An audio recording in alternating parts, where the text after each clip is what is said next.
With us now, California Congressman Adam Schiff. He is currently a member of the House Judiciary Committee and is running for Senate in California. Congressman, how would the prosecution of Donald Trump incapacitate every future president?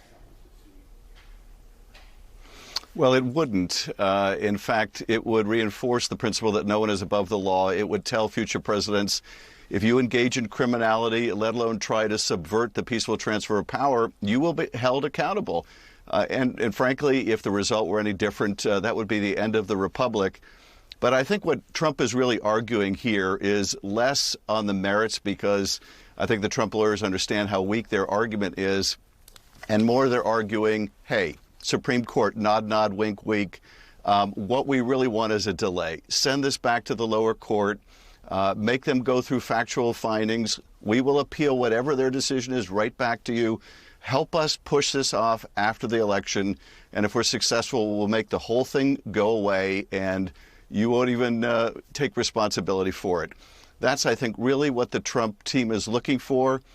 We saw the Supreme Court act with great speed when it came to dismissing these efforts by states to disqualify Trump.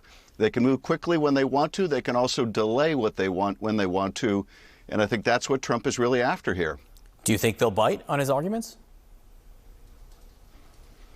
It will be very revealing of the court. That is this now just a partisan institution that is essentially in the thrall of Donald Trump, like so many of the other Republican appointees?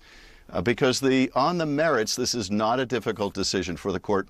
They should not have even accepted cert on this case. It would be absurd to say that the only really meaningful check on presidential power, that is the ability of voters to vote you out, is essentially nullified by this immunity argument. That is, voters can vote you out and a president can ignore it and stay in power and you can't hold them accountable. So the merits are weak, but they've already essentially given the Trump some delay by pushing the hearing until April, and it wouldn't be difficult for them to push this beyond the election. On the subject of consequences, you were a member of the January 6th committee.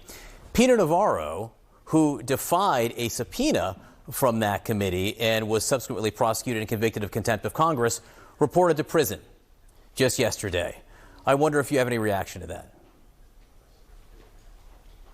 I think this is an important affirmation of the idea that, hey, congressional subpoenas are not optional. They can be enforced. They should be enforced. The Justice Department, we referred several to the department. They didn't take up every referral we made. But here they did. They prosecuted the case. I think it's good for our democracy. It's good for congressional oversight. If people begin to feel they can simply ignore Congress and a subpoena, then I think it means that essentially the balance of power between our branches of government is fundamentally altered. Congress is no longer empowered to truly get answers to questions and do its oversight. So Peter Navarro going to prison is a strong message to others who would ignore congressional process. You do it at your own peril. Congressman, you're a Jewish American. Donald Trump weighed in on Jews who vote for Democrats. He said they hate their religion and should be ashamed of themselves. Donald Trump, who is not Jewish, telling Jewish people how to be Jewish. What's your reaction to that? Well, only to someone who has no appreciation for really any religion, any religious group or any religious belief could make a statement like that.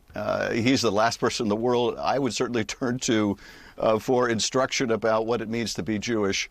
But it's a bigoted statement. It's a stupid statement. It is, all at the same time so par for the course for Donald Trump. But he probably doesn't realize and doesn't care how deeply offensive it is to Jewish people. This is just who he is. And, quite antithetically to, my own Jewish faith, which is centered around doing things to try to mend and bring the world together, he is all about division and hate, and that has certainly nothing to do with the Jewish religion. So you just emerged from the California primary, Senate primary. You won that primary. It's a jungle primary, so it means something a little bit different going forward. One of your competitors was Democratic Congresswoman Katie Porter, who, after she did not advance in the election, put out a tweet where she had said that the election was rigged. Well, just this week, she's gone on a podcast and basically apologized for that statement. I want to listen to that. Let's listen. So obviously, I wish I had chosen a different word, because what happened with the controversy was it took away from two really important truths. One, our California election officials do a terrific job. The second truth that is really important that got lost in all of that is that big money does influence our elections. Outcomes are manipulated and distorted when you have people coming in spending millions and millions of dollars at the last minute. How do you feel about the little bit of an effort to clean that up? I'm glad that she has expressed her regret. That is not a word that we should be using in connection with elections. It has now a very charged meaning in the era of Trump. It suggests fraud and ballot stuffing and election irregularities. So it's not a word that is to be used in the context that she did.